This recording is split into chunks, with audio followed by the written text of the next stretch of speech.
Hello bachcho, welcome to our class in standard 7th. Our lesson was incomplete in last period, so today we will complete this period. SS and lesson number 3, codes and their importance. Okay बच्चों, हम ये मैंने आपको picture बताया, this is our high court. और मैंने ये कहा हमारे जो कंट्री में, हमारा कंट्री फेडरल स्टेट है और वास्ट कंट्री, इसलिए फेडरल स्टेट के रूप में हमारा कंट्री डेमोक्रेटिक है। और हर स्टेट में जितने भी स्टेट है सबकी हाई कोर्ट होती है। ओके बच्चों, तो हंसाबास लैंड, अब हम कहाँ आए थे? हंसाबाद है ना, बा लगाया है पीछे। और कहीं पर ऐसा होता, कई गाँव में बैन की जगह बा भी लगाते, जैसे अपने गांधी जी की वाइफ को कस्तूरबा कहा जाता है, इस तरह ये भी हंसाबाद उनकी ज़मीन। There was once a landlord in a small town, एक छोटे से गांव में एक लैंडलॉर्ड था, whom everyone was afraid of, और हर कोई उससे डरते थे, वो लैंडलॉर्ड से। He owned a majority of land area in the town, उसकी अपना बहुत, उसने शहर का बहुत सारा लैंड एरिया कवर करके रखा था, उसके पास बहुत सारा लैंड एरिया था, ज़मीन थी उसके पास। There was an old lady, वहाँ पे एक बूढ़ी औरत भी थी, Hansaben, whose farm was near his land, और उसका जो खेत था वो उसके ज़मीन के पास था। द लैंडलॉर्ड ग्रेजुअली मीन धीरे धीरे started capturing the land near by. उसने क्या किया, हंसाबेन बेचारी एजेड लेडी थी, ओल्ड लेडी थी, तो उसने क्या किया, धीरे धीरे उसकी ज़मीन कैप्चर कर ली, कैप्चर यानी हड़प ली नियर बाय की। Slowly and steadily the landlord encroached upon half of Hansaben's territory. धीरे धीरे उसने क्या किया, हंसाबेन का जो ज़मीन का आधे से ज़्यादा ज़मीन उसने कैप्चर कर ली, यानी अपने हिस्से में कर ली, her farm, and did not give her land or money in return. और उसका यहाँ तक कि उसका जो खेत था वो भी ले लिया, और उसके बदले में उसको ना कुछ उसने पैसा दिया और ना ही उसकी ज़मीन वो वापस देना चाहता था। Thus in order to get back her land, इसलिए उसने अपनी ज़मीन को वापस लेने के लिए Hansaben file a case in the taluka court. Hansaben ने, सबसे छोटी कोर्ट तालुका कोर्ट होती है, तो हंसाबेन ने अपना एक केस दर्ज कर दिया तालुका कोर्ट में अपनी ज़मीन को वापस लेने की। Both the landlord as well as Hansaben presented their argument in the. अब जो कोर्ट होती है ना, उसमें दोनों की जो हियरिंग होती है, उनकी जो विचार विमर्श, उनकी जो भी स्टेट होते हैं वो प्रेजेंट होते हैं, आर्ग्यूमेंट जो आपस में जो वाद विवाद होता है, तो कोर्ट दोनों का सुनती है।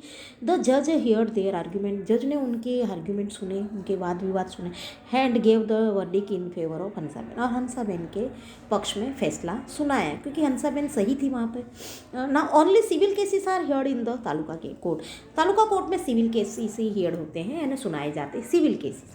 हाउस लैंड, अब इसमें क्या क्या आते हैं, हाउस है, लैंड है, and property cases are called as civil case. Civil case में क्या क्या कहते हैं, हाउस है, किसी का घर कोई पचा लेता है, कोई घर देता नहीं, हड़प लेता है, फिर लैंड है या ज़मीन जायदाद है, ये सारे केस कहाँ जाते हैं, इसको सिविल केस बोलते हैं, तालुका कोर्ट में फाइल किए जाते हैं। If people do not gate justice in taluka, अगर मान लो तालुका कोर्ट में लोगों को जस्टिस न मिले तो वो अपील कर सकते हैं डिस्ट्रिक्ट कोर्ट में। कहाँ अपील कर सकते हैं? डिस्ट्रिक्ट कोर्ट में। नाउ हाई कोर्ट, अब हम आए हाई कोर्ट में। The highest court in our country is the supreme court. ऐसे हमारे देश की हाइएस्ट कोर्ट है, सबसे बड़ी कोर्ट है supreme court. It is situated in the Delhi. Delhi क्यों? क्योंकि दिल्ली हमारी कैपिटल है, इसलिए। Every state has a high court. High court हर एक राज्य में एक हाई कोर्ट होती है। The high court in our state is in Ahmedabad. Ahmedabad में हमारी जो हमारे राज्य की जो हाई कोर्ट है वो कहाँ पर आई है? अहमदाबाद में।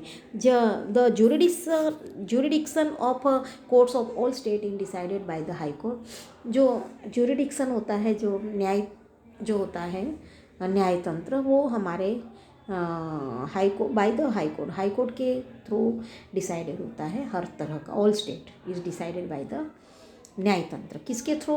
हर ऑल कोर्ट्स का, जो ऑल स्टेट का जो होता है वो किसके द्वारा डिसाइडेड होता है? निर्णय हाई कोर्ट के through. All the high courts are uniform and are called court of the record. और हर जो कोर्ट्स होती है वो एक जैसी होती है, और कोल्ड कोर्ट ऑफ रिकॉर्ड, और उनका रिकॉर्ड उसको बोलते हैं कोर्ट ऑफ रिकॉर्ड्स होते हैं, और सब एक जैसे ही, मतलब हर जगह एक जैसी होती है।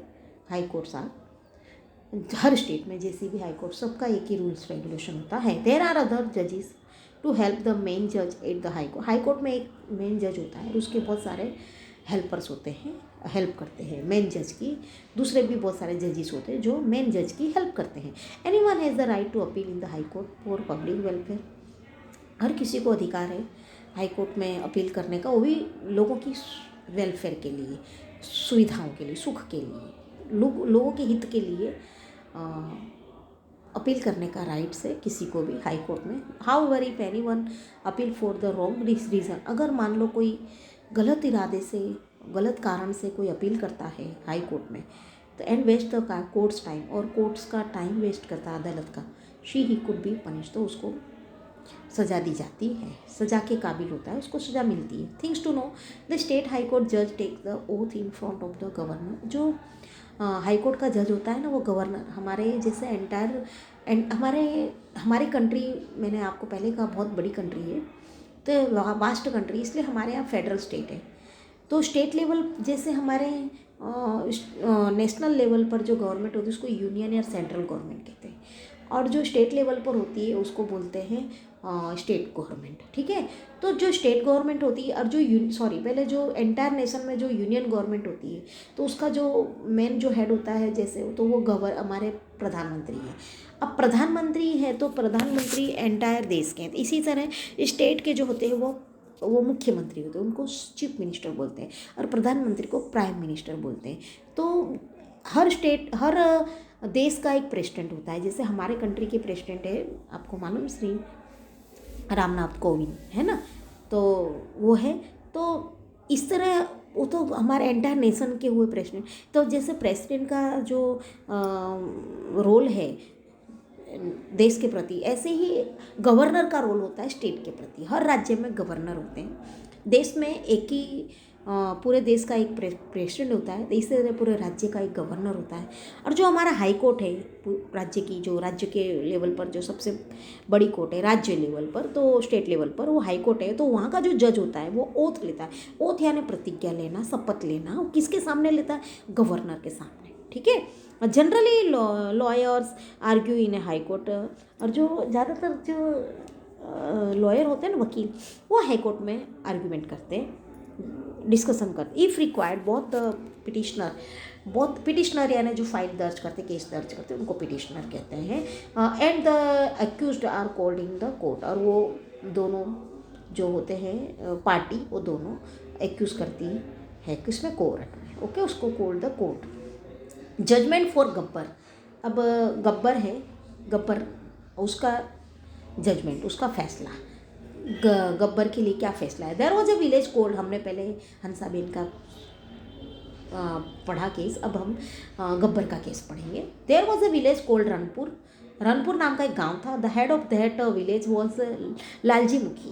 तो लालजी मुखी नाम का आदमी था जो विलेज का हेड था, पर मुखी बोलते हैं ना, जो वो था। इट वॉज अ विंटर, ठंडी का मौसम था। वन डे, एक दिन क्या, while returning home from the farm late in the evening, एक बार क्या हुआ कि वो अपने खेत से लेट नाइट यानी शाम हो गई थी, डार्कनेस हो गया था, और वो वापस आ रहा था। एक car suddenly stop near him, अचानक उसके पास एक कार आई, रुक गई। A few main got down, और उस कार में से कुछ आदमी लोग नीचे उतरे from the car and attack him, और उस पर हमला कर दिया। And left him badly injured, और उसको वहीं पर बहुत बुरी तरह से घायल अवस्था में वो उसको छोड़ दिया वहीं पे। The person who attacked him was non Rafiyan Gabbar. अब वो जिसने उस पर हमला किया था ना,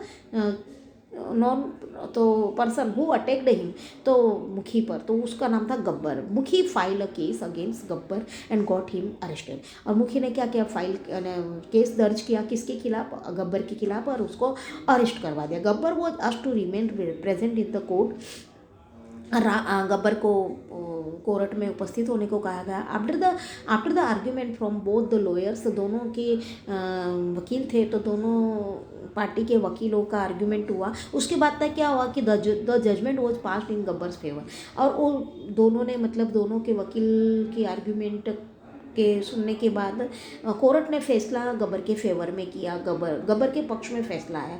दस गब्बर वो सेट फ्री, और गब्बर को फ्री कर दिया, उसको छोड़ दिया गया। एंड मुखी डिड नॉट गेट जस्टिस, और मुखी को जस्टिस नहीं मिला। जबकि यहाँ पे सच कौन था? मुखी था, लेकिन फिर भी गब्बर को फैसला, उसके फैसला मतलब गब्बर के पक्ष में आया।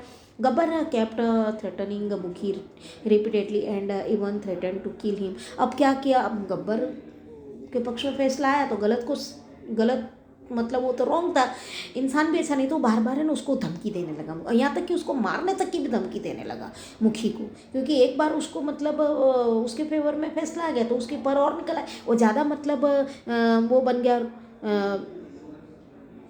फ्री हो गया कि अब तो मेरा कोई कुछ बिगाड़ ही नहीं सकता। Mukhi was fed up of this and thus decided to appeal in the high court. अब मुखी ने सोचा ये तो बहुत बड़ी, ये तो उसको गुस्सा आया और उसने क्या किया, वो हाई कोर्ट मतलब उसको सहन नहीं हुआ और उसने सोचा कि ये तो गलत हो रहा है, ये बार बार मुझे मतलब धमकी दे रहा है, तो उसने हाई कोर्ट में अपील की। क्योंकि मैंने पहले कहा जो तालुका कोर्ट में अगर केस की सुनवाई ना हो या फैसला ना हो तो वो हाई कोर्ट में जा सकता है, तो उसने हाई कोर्ट में गया। तो judgment of the high court had the argument from both the side. अब हाई कोर्ट ने दोनों पार्टी का आर्ग्यूमेंट सुना, वाद विवाद सुना। Judgment of the high court was different from that of the district court. अब वो जो डिस्ट्रिक्ट कोर्ट के थ्रू जो भी डिसीजन लिए गए थे, जो भी सुनाया था फैसला, वो सबका उन्होंने वो करा। उसका जो डिस्ट्रिक्ट कोर्ट के बदले जो फैसला था वो हाई कोर्ट का अलग निकला। डिस्ट्रिक्ट कोर्ट ने जो फैसला सुनाया था तो वो फैसले में और हाई कोर्ट के फैसले में काफ़ी फ़र्क था। गब्बर वॉज कन्विक्टेड एंड मुखी फाइनली कोर्ट, और गब्बर ने अपने कन्विंस किया कि हाँ उसने अपना जुर्म मतलब गुनाह कबूल किया, और फाइनली मुखी को क्या मिला, मतलब न्याय मिला। Hence if a person does not gate justice from the district court, अगर कोई व्यक्ति या कोई इंसान डिस्ट्रिक्ट कोर्ट्स के फैसले से सेटिस्फाई ना हो, उसको सही फैसला ना नहीं मिले तो ही कैन सी, ही या शी, वो दोनों मतलब ही या सी, लेडीज हो सकती है जेंट, दोनों हाई कोर्ट में फैसला कर सकते हैं, सॉरी फाइल दर्ज कर सकते हैं। ओके बच्चों, as like Mukhi. Things to know, every district has criminal court, हर डिस्ट्रिक्ट में एक क्रिमिनल कोर्ट होती है। The policeman arrest criminals on the basis of complaint file against them. जो पॉलिशमैन होते हैं वो क्रिमिनल्स को अरेस्ट करती है, उनकी जो कंप्लेंट होती है उनके खिलाफ जो केस दायर किए गए थे उसके अकॉर्डिंग वो उनको क्रिमिनल को पकड़ती। Criminal gets punishment like penalty. अब क्रिमिनल को पनिशमेंट मिलता है पेनल्टी के रूप में, या तो एम्प्राइजनमेंट यानी कैद होती है, या तो फिर डेथ सेंटेंस भी होता है ना, मौत की सज़ा मिलती, कैद की सज़ा भी मिलती है, पेनल्टी के रूप में पैसे भी भरने पड़ते हैं। On the basis of the type of crime committed by हर, अब उसने किस तरह का क्राइम किया उसके अकॉर्डिंग उनकी सज़ा भी सुनाई जाती है। नाउ थेफ्ट, रॉबरी, ड्यूल यानी धोखाधड़ी, और मर्डर, फिजिकल हार्म एंड और any kind of fights come under criminal cases. ठीक है, जैसे कि आपने तालुका कोर्ट देखा उसमें सिविल केसेस होते हैं, इसी तरह क्रिमिनल कोर्ट होती है और उसमें ये वाले केसेस होते हैं। When the police get to know about a crime for the first time an FIR is register. अगर पुलिस को कोई भी इंफॉर्मेशन मिलती, कहीं भी क्राइम होता है तो FIR रजिस्टर होती है। FIR का फुल फॉर्म होता है फर्स्ट इन्फॉर्मेशन रिपोर्ट। ओके बच्चों, now think there was a small village name Ratanpur where Jamshed ji a magician live. वहाँ पर एक मैजिशियन रहता था, जमशेद नाम था। छोटा सा रतनपुर नाम का गांव था। On day A thief robbed his house. एक दिन क्या हुआ कि एक चोर ने उसके घर को लूट लिया, but he did not know what to do and so he came out of the house shouting for help. अब वो क्या हुआ कि उसके घर में डाका डाला, वो नहीं जान पा रहा था क्या करे, तो वो चिल्लाया बाहर आके जोर जोर से अपनी मदद के लिए। Everyone came out of their houses, हर कोई उसके घर पे आए, but other thief manage to है, लेकिन वो जो चोर था वो भागने में कामयाब हुआ। What according to you should Jamshed ji, अब जमशेद जी को क्या करना चाहिए, तो उसने उसका जो चोर को देखा होगा, उसका फेस देखा होगा, तो उसको तुरंत FIR क्या करनी चाहिए, रजिस्टर करवानी चाहिए। कहाँ पर, क्रिमिनल कोर्ट में। ओके, वहाँ पे उसका जो फीचर से चोर कैसा था, ऊंचा था, वहाँ पे स्केचेस करते हैं जो राइटर होते हैं, पेंटर होते हैं पुलिस, तो उसकी पिक्चर बनाते हैं, इससे आइडेंटिफाई होता है। नियर बाय के जो चोर होते हैं उनको बुलाते हैं, फिर आइडेंटिफाई किया जाता है। तो इस तरह मतलब जो थे जमशेद जी, उनको क्या करना चाहिए, क्रिमिनल कोर्ट में जाकर FIR दर्ज करवानी चाहिए। नाउ जुगनू, अब जुगनू के बारे में पढ़ेंगे। There was an abominable and cruel man, एक बहुत ही मतलब वो था क्या,